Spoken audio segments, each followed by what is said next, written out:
welcome to the show. I've got a great guest today, singer Beau Lastavich. He's the singer of the band True Villians. So if you've never heard of this band, you have now.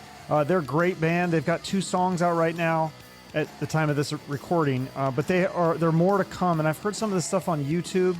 Everything I've heard has been great. Their old stuff, their covers, the new couple of songs they got. I'm really looking forward to new music from these guys. Beau is a great singer, and he's a super nice guy. It was really good chatting with him about moving from Minnesota to Nashville, joining the band True Villians, opening for Steel Panther, trying out for American Idol, all sorts of stuff. So get to know Beau on this interview. Make sure to check out the band True Villians music as well. Welcome to the show, the Chuck Shoot Podcast, Beau Lastavich. And I think I said that right. Yep, that's right. A nickname is Boo Boo Baggins. Tell me about that one. Where'd you hear that from? I have my sources. I think it was on your Facebook or something. Oh, maybe. Yeah, that was actually like something my friends in college would call me. What is it? What's the meaning behind it? There really isn't one. I don't know. They were like super into Lord of the Rings, and I don't know. Oh, okay, right. Yeah. Baggins. Okay, all right, that makes sense. Gotcha. Yeah, Frodo Baggins. Gotcha. Okay, so you're from Minnesota, Big Lake. Is that right? Yes, sir. Tell me about that town. Is that small? How far is that from like the Minneapolis and stuff? It's probably like 45 to 50 minutes north of the cities. Very, very small town. Yeah, there's not a whole lot going on there. They have like a potato festival every year called Spudfest. And that was like my claim to fame growing up when I was in like high school and stuff. Playing at Spudfest was like the thing to do. Playing music. That was like the one thing every single year where they would have like live bands. Okay, cool. That were for younger people, like people like kids in middle school and high school, and just people from the town would gather and go watch people play. Okay. So you got into music at a young age. Your grandmother played the piano and she got you a piano, and you started on piano, and then eventually you moved to guitar because that's obviously the cooler instrument. Yep.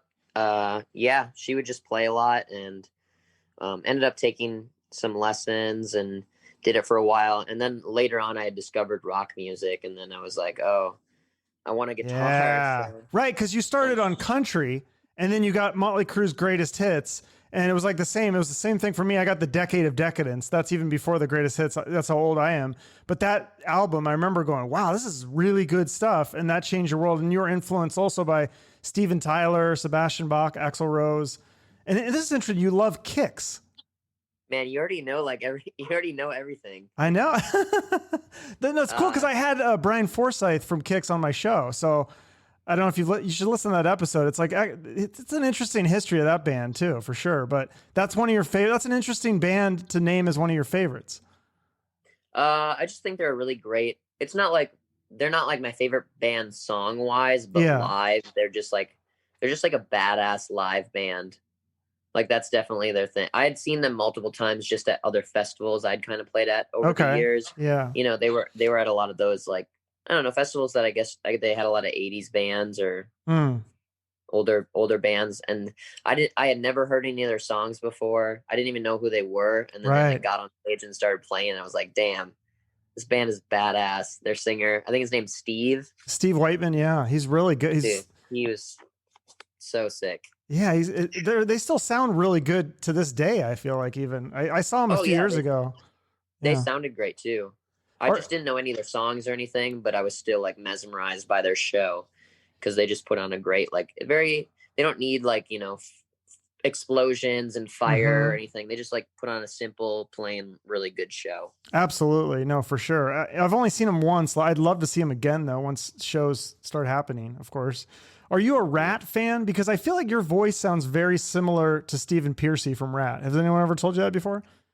Actually, our producer, Nick, has mentioned that like a couple of times. Or he's always like, oh, if I ever have something where we're going to like cover some Ratt songs. Yes. Like, he was like kept talking about like just doing some demos, like just recording music for fun.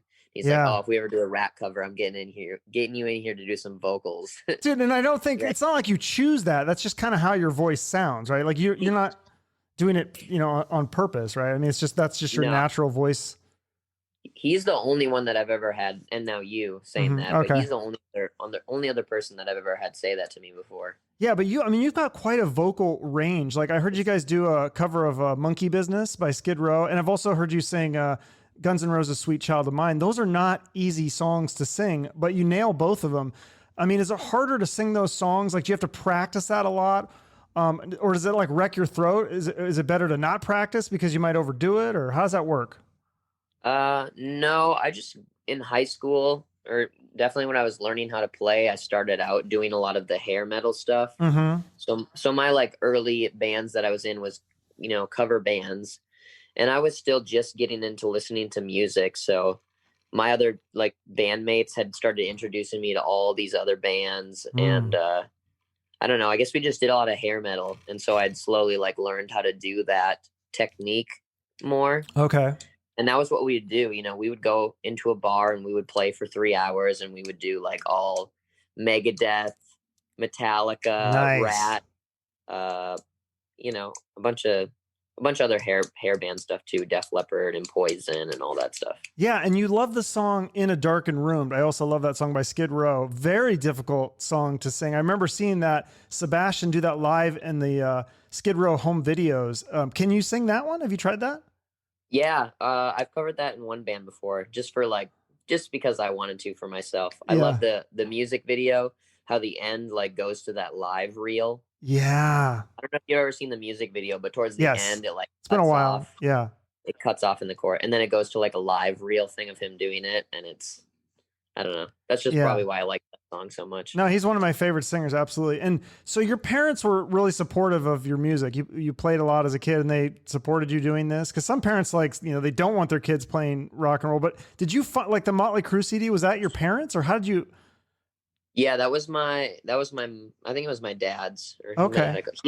They just had a bunch of CDs, and they were kind of like up in this little like cabinetry space that was next to the garage, and in the garage is where I had all my stuff set up. I had a little like drum set in there and my guitar amp, and that's where my band would practice. So I would just like go in the little cabinet area and grab a CD, and then I would go in the garage and like just start listening to whatever it was, whatever looked cool, looking at the covers and the artwork and the bands. Or I'd ask my parents about it. I'd be like, oh, who's this? And then as I got into it more too, my dad started going to the stores more, and they would like purposely buy other CDs. Like I remember going into Best Buy once, and he just bought like a Jackal disc that was like another one of like all their greatest hits. So then I started listening to that, and Oh, that's a fun band. Yeah, he's got the discovering chainsaw. other new bands. Absolutely. So you went to St. Cloud State University, and you went there for music, but it was more like classical music.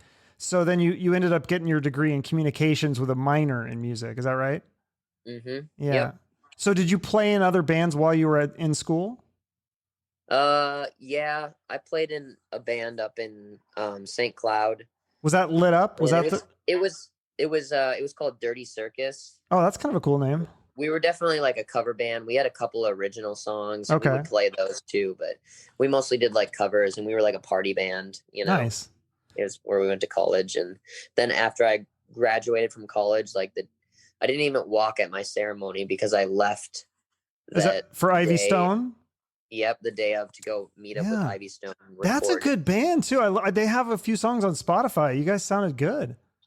Thanks, man. Yeah. So when was it around? Was it around this time that 2013 that you tried out for American Idol? Was this late? Was that later?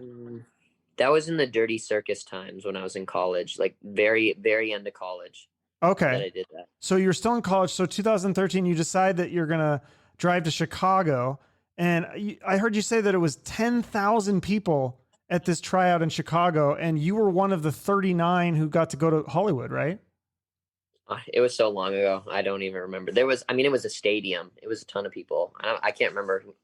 There was definitely more than that had gotten chosen, I think. It's by city. So yeah, there's not very many people that get chosen from each city. It was so long ago, I can't remember. It was crazy though. Yeah. Drove out there, slept in my car, and then made the trek back home. Wow. So, but they what? They fly you out to Hollywood, or how's that work? Yeah. And then they just, I guess they just paid for our flights and sent us the flight information and said, this is when you're going. And then you just go there. Did they get you a hotel too and everything, or? Yeah, Yeah. yeah.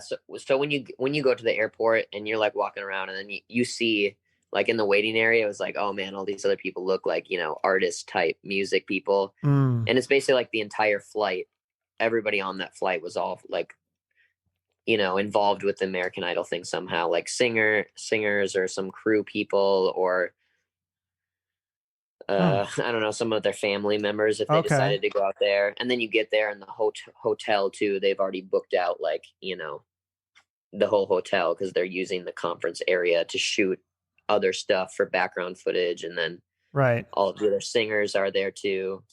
And how many episodes did you make it on? How many rounds? Or I don't know I don't really watch that show too much, but I know it's like goes through like each week they cut people, right?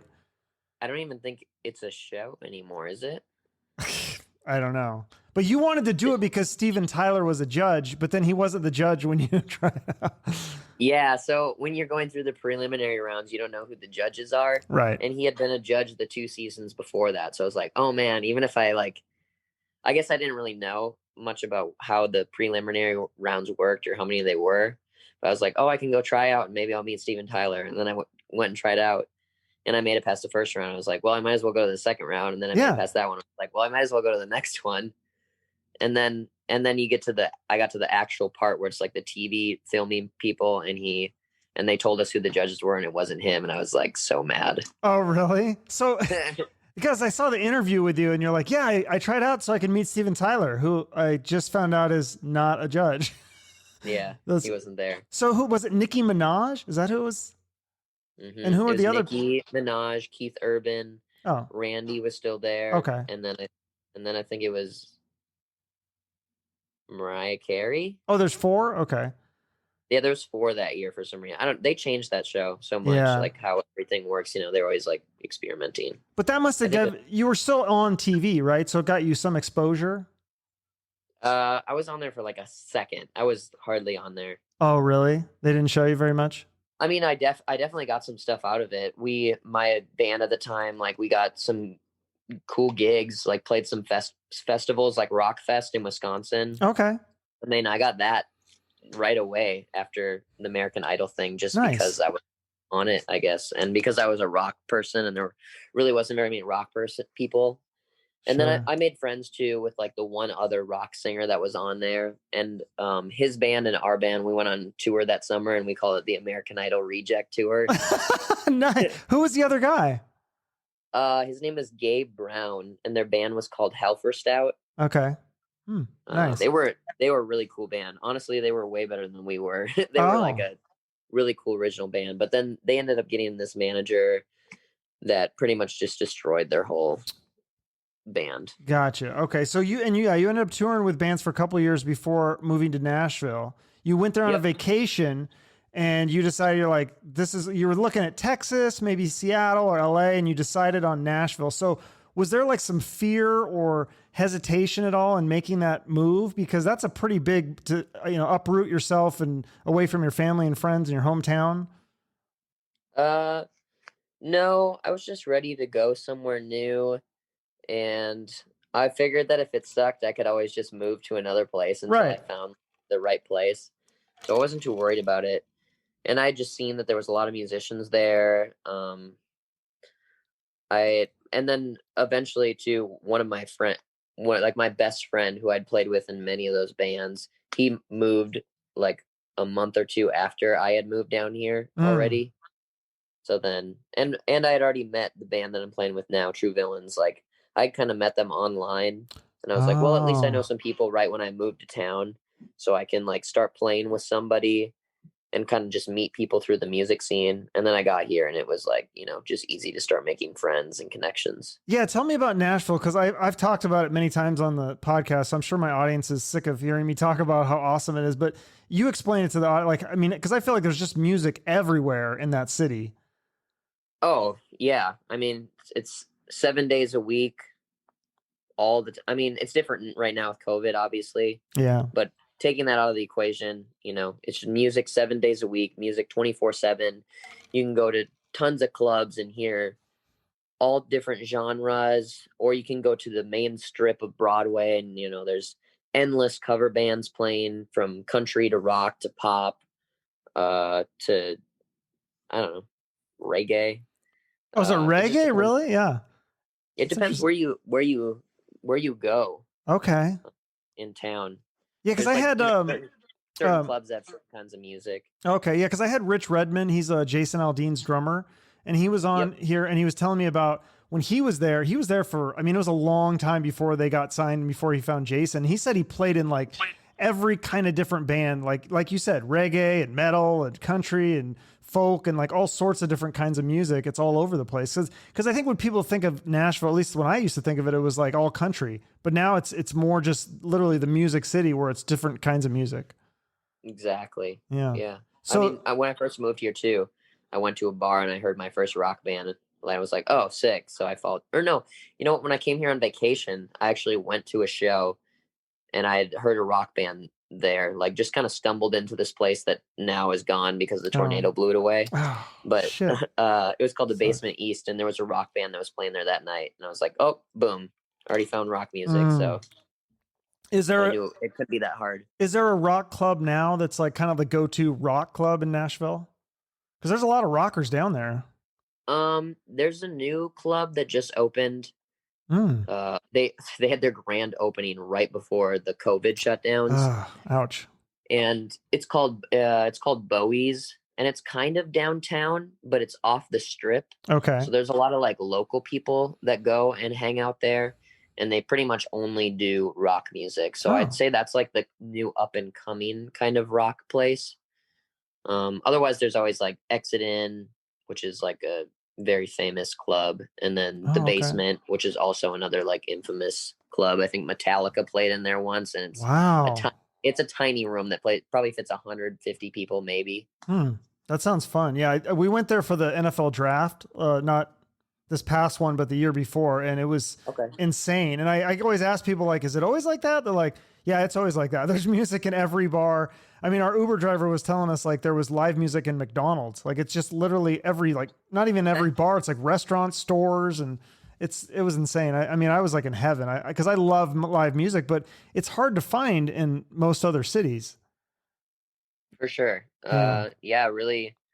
I've never experienced anything that was quite like Nashville for that. Because I've been to Austin and been to Yeah. Vegas I've and other been, yep. places, and it's not at the same level as Right. here. Exactly. My coworker used to say Nashville is like Austin on steroids, because it's just like there's live music in Austin, but this is like, times 10 in Nashville. It's really cool. So yeah. So tell me about the True Villains. The band was already formed when they found you, right? They fire they let their other singer go, and then they hired you. You found him on Craigslist. Isn't that right? Yeah, I found him on Craigslist. So they had kind of already formed as the bass player Barry, Tim the guitar player, and Matt the drummer. And then they had a singer at the time, and they played. I think that they already knew it was kind of going south because I had talked to them, and then when I was still living in Minnesota, and they played one show with this guy, and it just like didn't work out. Sure. It was just not a good thing, I guess. Not a good fit. And, sure, that happens. Yeah. And then I moved down. Did you have to try out then before, or they had already heard tape of you or something? No, I think I just sent them some samples. Okay. We just talked, and then I was like, I guess I was just confident that when I moved down and they jammed with me, they would already like me. So I was like, good. oh, we'll jam, then they'll hear me sing, and it'll be fine. Yeah. So I moved down, and when I moved down, I didn't have a place to stay, so I went to the guitar player Tim's place and just crashed on his couch for a couple of days until I found my own spot. Okay. And then we rented a spot here called Diamond Studios, and we did a jam there and played through some of the like tracks that they'd kind of sent me that they had like instrumental stuff, and then just tried to write like a couple songs, and it went good. And then we played our first show too. Like, I was less than a month that I was here. And we played our first show, I think, like on Valentine's Day. Oh, nice. Okay. So yeah, I mean, I think you guys have like, it's such a cool look of the band. Do you think that makes a big difference it's a cool name. It's a cool logo. You guys have the look, like you got the long hair, you know, your guitarist and bassist got the big manly beards and stuff. I mean, is that like all by design? No, I actually, there's like a picture on my phone from us at that first gig. Yeah. And then like the picture now, and we look dramatically different. Yeah. Cause I think I saw one and you had like kind of hair a little bit longer than mine. It was like Kurt Cobain.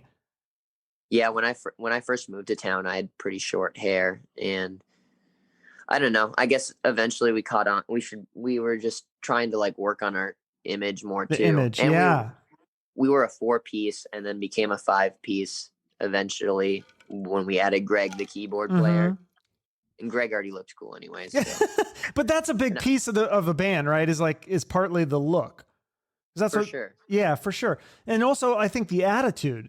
In other words, like, do you think maybe that sometimes you're maybe too nice or too modest? Cause like the guys you look up to, like Axl Rose and Sebastian Bach, I mean, those guys are definitely not modest. Like, do you think that's part of the act of being a singer in a rock band, is being kind of like the bad boy and cocky? And I mean, no, I mean, I don't really even like look up to those singers anymore. I just thought they were like first people that like got me into music. Okay. Because I mean, I love tons of other like new bands. You know, I saw you had Nick from Joyous Wolf. Yes, on here. He's amazing. I'm always discovering like other bands. I really like this band right now called Broken Love. Oh, if you haven't heard them yet, I think that sounds familiar. They're newer. Yeah, they're super cool. Is it spelled weird or something? I feel like it's spelled BRKN. Yes. Okay, that's what I thought. Yeah. You know, Royal Blood, Dinosaur Pileup. Like, I love all kinds of different bands. Those were just like the initial singers that I had like heard and got me into music. And I guess I was surprised because it was like, you know, those are all vocalists that are guys that have like a really big range. Right. Like you. And so that was the first thing that I was like, oh, that's pretty cool. I've never heard a dude do that before. Yeah. And it's, you know, it is like a skill or something that you develop. Not that you have to sing like that to like write good songs, you know? Right. It's just another cool technique. Yeah, no, it's nice to have that tool in your arsenal. Like that's what I mean, I love about Axl Rose. He's got the range. He sings so high, but then he can also sing so deep when he does like It's So Easy and stuff like that. It's all the same guy. I think he's got the highest vocal or the biggest vocal range of any singer. I thought I saw some statistic about that or something where they tracked it. Who knows? Like over all the recording process? Yeah, like from like highest to lowest, he can sing the highest note and the lowest. Because some of the guys that can sing high, they can't sing low. Like he has a very deep voice. Have you ever heard him speak or do some of the songs where he sings low? He can sing very low and high. That's pretty amazing. For sure. Do you do the fire breathing on stage? Are you still doing that? Not here in Nashville. Oh man, because I saw a video of you doing that. I was like, that is freaking cool. You don't see that very often with bands doing that. There's not very many. I guess we just haven't played too many outdoor shows where we had the opportunity to do it. We played like one motorcycle rally at Loretta Lynn's ranch, like 2 falls ago or so. Okay. And I did it there, but even that was like not fully outdoors. But it was just like the ceiling was way, way high. Like it was big enough to where it's like, oh, I could do it in here and it's safe. But other places that we played, it's like, no. Yeah, better safe than sorry. But so if the venue is big enough, you'll do that in the future shows? I'm only going to do if it's an outdoor venue. Okay. Because I'm not going to run the risk of. Sure. But you'll do it again, is what I'm saying. Like if I came to see you or if you guys come to Phoenix and you do an outdoor show, you'll do it. It'll do it. Oh yeah. Okay. Awesome. Yeah. That's like so cool. I have nothing against it. It's fun. It's cool. That looks awesome. And then you guys got to open for Steel Panther. Was that like on a tour or did you just do like a couple shows?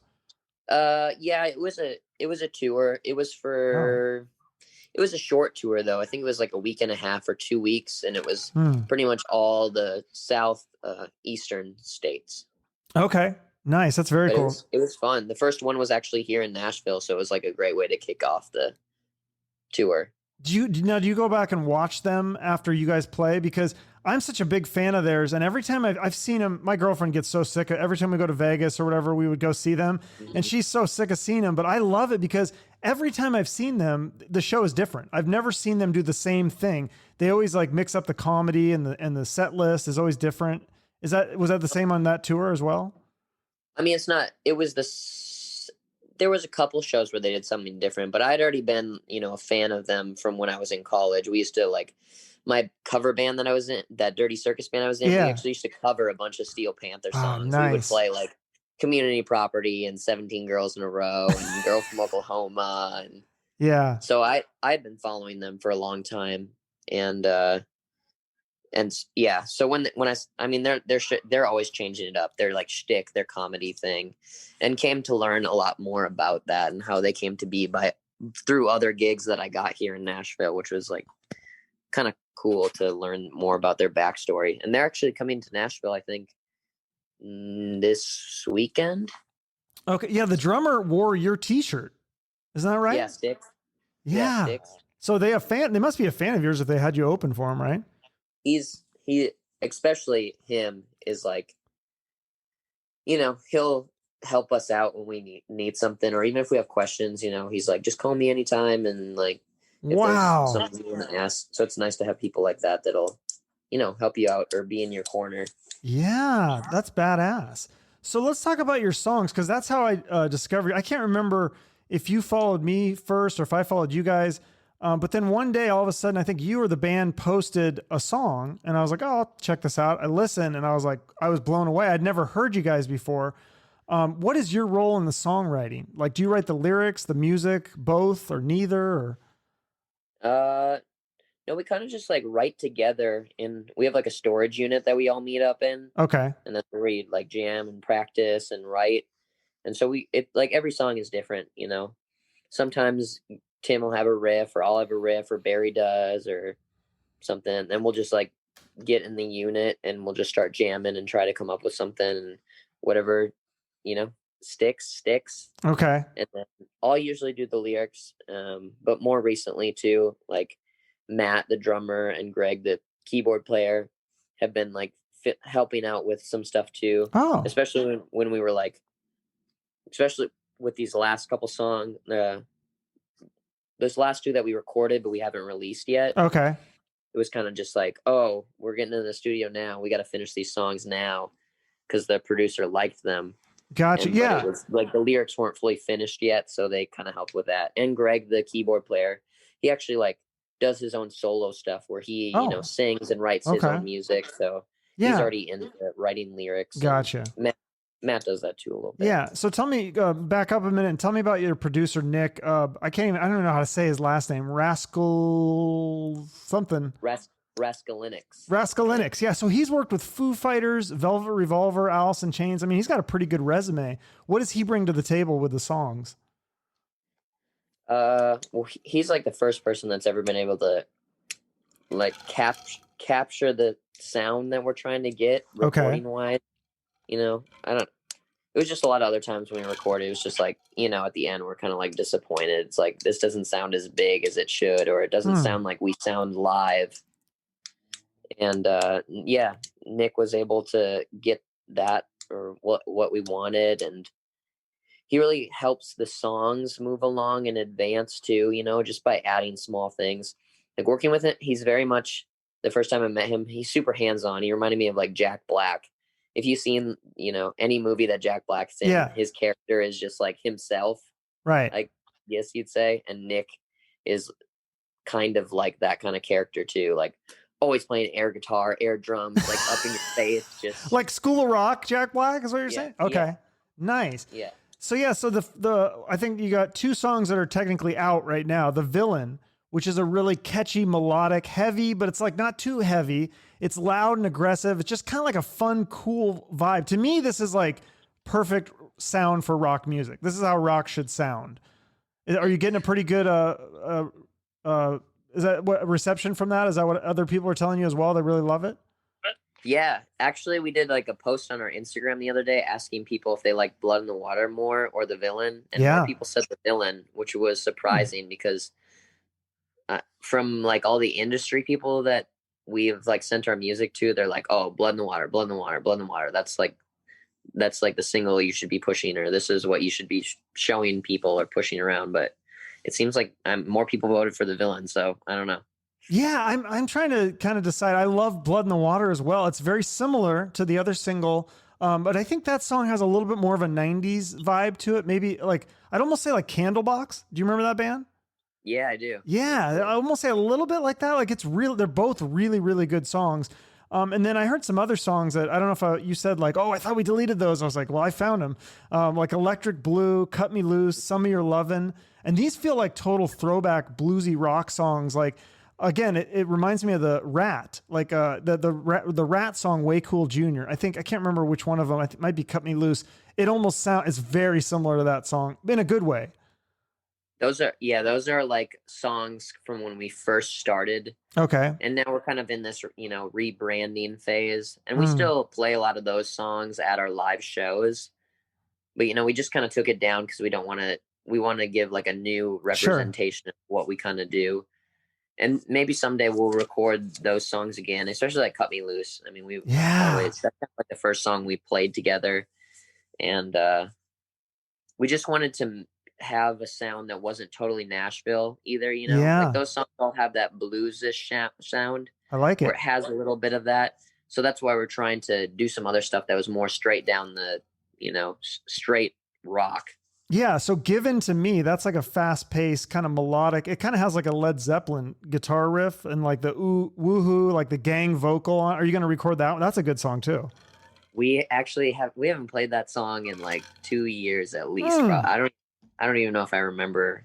I remember that song, but if you told us to like play it, it would sound like shit. Okay, what about More Than I Can Chew? Because I feel like that's got more cowbell. It's got the cowbell at the beginning. That's a good one too. Are you going to record that one? I don't know. We've recorded a lot of those songs. Okay. We have other songs too that we recorded from a different producer that we were working with. But then the sound just wasn't what we wanted it to be. And so it's like we just put all that stuff, in some file that'll probably never be open for a long time. All right. Well, I like them. It's like all these secret songs that maybe we'll like record someday and we'll give to some super fans or something. I don't know. That's me. I'm a super fan. Dig Your Grave. I love that song. Hurt Like You. It's kind of got the Metallica Sad But True vibe to it. I love that song. So I don't know if you're going to release any of those. And then I heard you guys do some covers, Linkin Park's Numb, and also a cover of Eddie Money's Take Me Home Tonight. That's one of my favorite songs. Would you ever record the covers, or are those only for live performances? Because like you said, I had Nick Reese from Joyous Wolf on here, and they did a cover of Mississippi Queen, and that became their most well-known song. And that kind of pisses him off because he wants to be known for their original work. So do you agree with that, or would you record a cover just to get more recognition? I mean, I watched that interview and I get where he's coming from too. I mean, if you've ever been to the Strip, we play on the Strip and do cover shows too, because that's how we're like we're not on a label. You're not on a label yet? No, we don't have any of that. We're an independent band. Everything that we do is funded by ourselves, by what we do. So, we play on the Strip and we'll do covers and stuff, and we thought about doing covers just for fun. Definitely not something I want to do like they did where, they make you record a music video for it and they really push that. If we did it, it's more like just for fun kind of thing. Sure. Or I'd rather do something that was like, a pop song. Like we play some stuff by like The Weeknd. Oh, or like fun. Things that we kind of make our own, they're like a different genre song, but we'll make them our own. Like I love make them yes. A rock song. I'd rather do something like that. Are you still playing with the Spasmatics, which is, I think it's kind of like an 80s pop cover band, right? Yeah. No, I'm not really doing that anymore. It's just, I don't know. I got offered some gigs actually like just last week, but there's like a costume that you have to wear with it. And I kind of got rid of that. Right. Okay. So yeah, because what else do you like? Yeah, True Villians is staying busy doing what we're doing. Okay. And that's the Spasmatics thing's cool, but it's part of the shtick, which is actually the thing that I was just telling you about. How I learned about how Steel Panther came to be is because they used to be part of that business, the cover band business. It's like it's more than that though. There's like like the spasmatic thing. There's a concept behind it where you dress up as these characters Yeah. and you pretend to be this thing, and there's Okay. dance moves and that you make jokes. You know, Okay. it's like it's like the Steel Panther. It's hard. You have to just look it up on YouTube. It's hard Okay. to. I love Steel Panther. I mean, I love the comedy and I love their music and I love their covers. Their covers are insanely awesome because they do covers of all those 80s songs and they change the words a little bit to be funny. And I mean, yeah, so that'd be cool to. So you're doing your regular job and are you just doing, so is True Villains your full-time or your only music gig, or are you doing other still music gigs? Yeah, pretty much just True Villains. Okay. I really don't have time for other stuff. If I was going to do something else, it'd just be like, I'm like, for fun. True Villains is like, that's all of ours. Like, we all do separate things. Like the other guys too, they'll do sideman gigs for money. Because down here, there's tons of country artists, like people that don't actually have bands, where they're just an artist, a singer, and they have to hire a band to play for them. Wow. So some of the guys, will go out and do sidemen gigs, and I'll pick up other things here and there too. But True Villains is like that's like our love child. Yeah. So you're doing that's like the thing that we're gonna make happen. Are you still doing the carpentry, or you're like building closets or something? That's kind of like your full-time gig, and then you do the True Villains on the side. How many gigs? At one point, you were doing like a bunch of gigs at night after your day job. Are you still doing that, or how many gigs a week do you play now? Yeah, we still do that too. This week we're doing like four gigs. Wow. And there's actually a bunch of people from the last time when we were on tour, Steel Panther. Since they're coming into town this weekend, they're all coming early to come hang out on the strip and like watch us play. That's awesome. Which is pretty cool. So how does that work? Like if you have the day job, what time does the day job start, and then you go play in the band? Do you wake up the next day and you're like, oh shit? Because are you out late, or how does that work? Yeah, there are some times. Right now, the bars down here are only open till 11.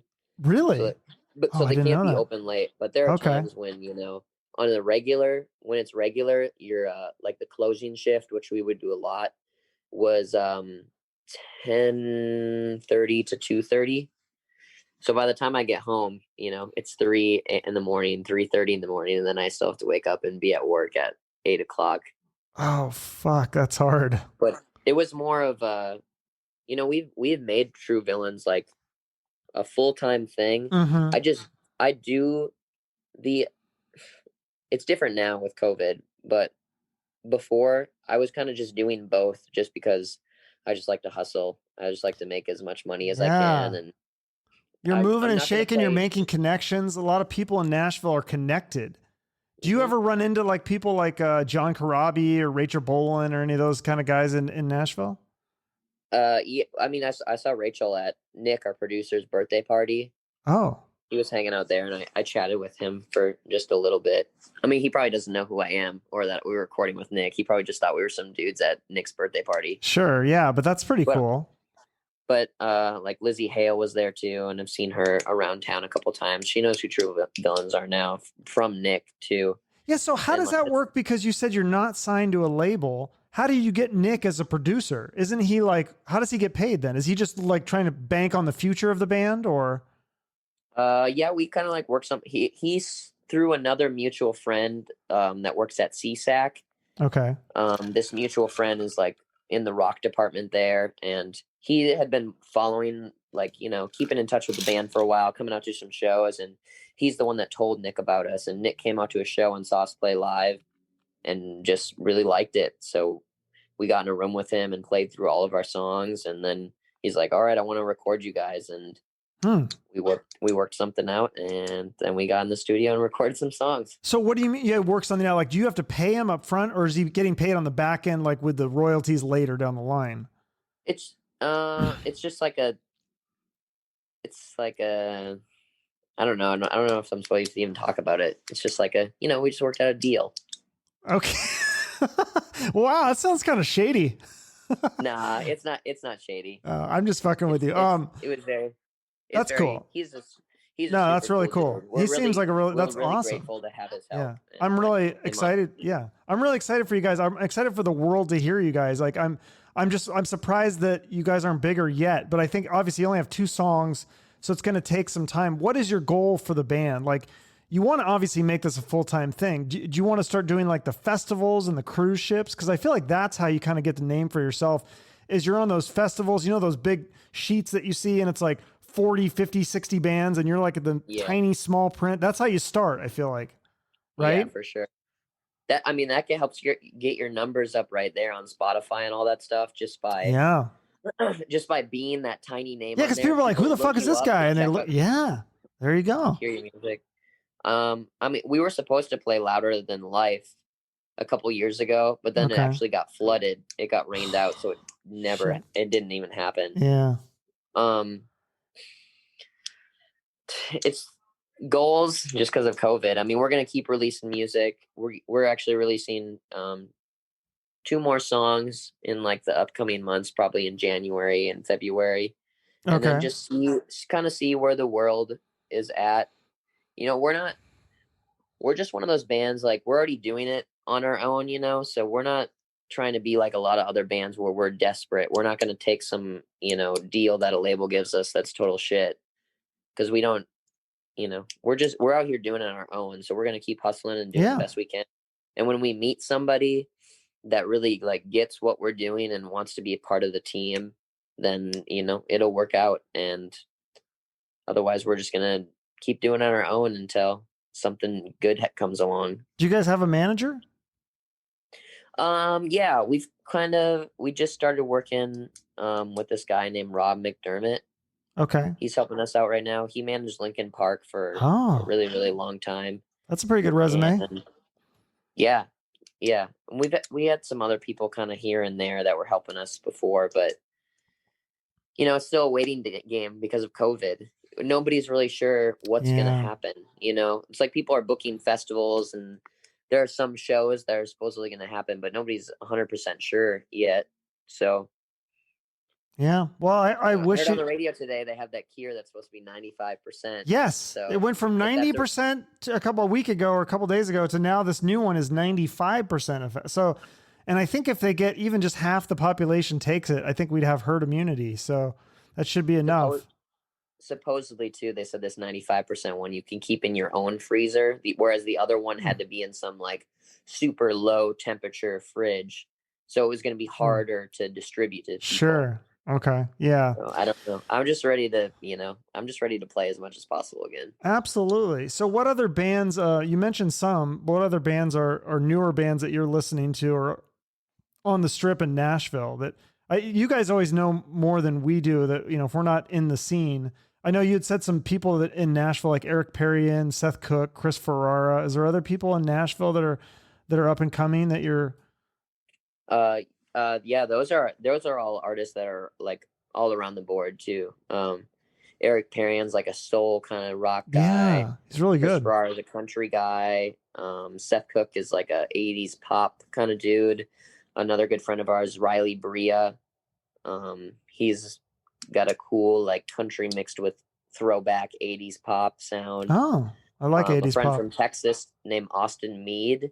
He just got signed recently, and he just put out a music video for his new single called Happier Alone. Yeah, I saw that somehow. Did you share that or something? I saw that somewhere. I think I shared it on Instagram. Okay. Yeah, that was good. He's just like another friend through other friends, and yeah, I really dig his sound too. He's got more of like a country. He's originally like a Texas country artist, but he's starting to get more into like a rock vibe too, which is cool. Is there a band he's another up and coming guy? Is there a band that you'd want to tour with? Like if you guys did a club tour with another band or opening for a band, is there a band you want to open for? Besides, obviously you've already opened for Steel Panther, but you said Royal Blood, Highly Suspect. Yeah. Royal Blood, or if it was like smaller bands too. I really like the smaller circuit rather than like big. I don't know. There's something about like a small room that's more fun. Yeah. And that's probably going to be something that comes back faster, maybe. Right. Yeah, definitely. No, because it's safer. Royal Blood would be awesome. Or Dinosaur Pile Up or Broken Love. Okay. Those are kind of like the bands that I listen to a lot right now. So it'd be cool to tour. And Joyous Wolf, you said you like them as well? Yeah, I like them too. Do you like we know their booking guy. Oh, okay. Their booking agent, Andrew, because he actually lives here in Nashville. Do you like Rival Sons? That was one that singer of Joyce Wolf loves. Yes. Yeah. Yeah. I forgot he did. I love Rival Sons. I've listened to them a lot. I've seen them a lot too. That would be another. What he said too is true. That's like the band that's like carrying the rock and roll torch. But I would have to say the Foo Fighters too. Like Rival Sons and the Foo Fighters are like carrying the straight up rock and roll torch. Nick, your producer Nick has some. Did he produce them, or he was a mixer, or he worked with them in some capacity, right? Yeah, he did 2 of their albums.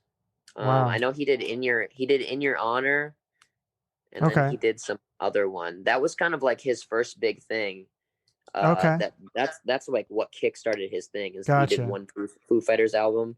I think Dave Grohl was just looking for a producer that would come to their location and just be with them and write an album and like doing it. And Nick's like, I feel like that's like 5,000 producers that would come to the Foo Fighters. Like they could be in like Guatemala or something, and they. For some reason, at this point in time, they had a hard time finding somebody that would do it that they wanted, and Nick was just like, "Yep, I'm coming." Yeah, I think that's crazy that they couldn't find. That's interesting. All right, well, that's good for Nick then. Yeah, I'm excited for the future of your band. I think it's going to be. I'm really excited, actually. Like, I am excited for people to hear this. Hopefully, people that follow me. I know some other podcasters listen to my show, so maybe they will reach out and get you some more interviews and get your name out there a little bit more. Because I think the world needs to hear you guys. I think you guys sound really good. I listen to a lot of music, and there's a lot of good music out there, but also there's a lot of crap. And you guys are definitely at the top of the stuff that I've listened to recently. So it's really good. We appreciate that very much. Yeah. So I always end with a charity. Did we decide? Are we doing the Drive the Music Nashville? There's actually like MusiCares. Oh, okay. Is that the same thing, or they? I forget. I think it might be like through the same company. I don't know. MusiCares is just like the main one I'd especially heard about in Nashville. Yes. Or just like because there are so many. I think it's related to the Drive the Music. I think if you buy this T-shirt, the music goes to MusiCares. But yeah. Oh, probably. Yeah, I think so. Yeah. Okay. Cool. Because they kind of just distribute it to all musicians. Yes. And even I have a side hustle job, but there's a lot of musicians here that they only do the music thing, and when COVID hit and all these musicians lost all of their gigs, MusiCares was, sending out, you had to verify, that you were a paid musician and blah, blah, blah to get a check. But they were sending out checks to these musicians, just trying to help them through the month. Yeah. Wow. Like I had quite a few friends who are only musicians, and they got like a check for $1,200 or something to just try to help them get through that month. Wow. That's I think awesome. eventually the money had it ran out because there were so many musicians that lost all their gigs. Yeah, I know. Or it wasn't just musicians. It's for anybody in the music industry, really. Yeah, no, absolutely. There's so many. I mean, there's musicians even here in Phoenix. We've got a few, like we got the Black Moods and stuff like that are. Yeah, we know those guys. Oh, you do? Yeah, we played with them once at the Ratts going to Indy. Oh yeah, you were wearing that shirt of theirs. I actually have that same shirt. Oh, okay. Yeah, they were supposed to tour with Joyous Wolf, and then obviously the COVID thing hit, so it didn't work out. But yeah, there's like the Black Moods. There's a band, a really talented kid, Eddie Eberly. He's in a band called Eddie and the Getaway. He just actually moved to Nashville, so keep an eye out for him. If you see him around on Instagram. Yeah, he's really good. They got kind of like a Gin Blossoms kind of sound. It's like that 90s pop stuff. It's really good stuff. So very cool. Yeah, I would love to come and hopefully you come to Phoenix and do a show. If not, I will probably be at Nashville at some point and come see you guys. So yeah, hit us up. All right. Thanks so much, Beau, for doing this. I really appreciate it. And don't forget me when you're famous. Thank you for having us. All right. Bye-bye. So Beau Lastavich is the man. The band is True Villians. I think both are going to be huge, and you can follow them both on social media. Follow me as well to keep up, and make sure to subscribe to the podcast wherever you listen or watch. If you really want to go all out, you can write me a review for the podcast or share it on social media. That would really help me out a lot. I've got some really exciting interviews lined up that I think everyone's going to love. So thank you all for listening, and remember, shoot for the moon.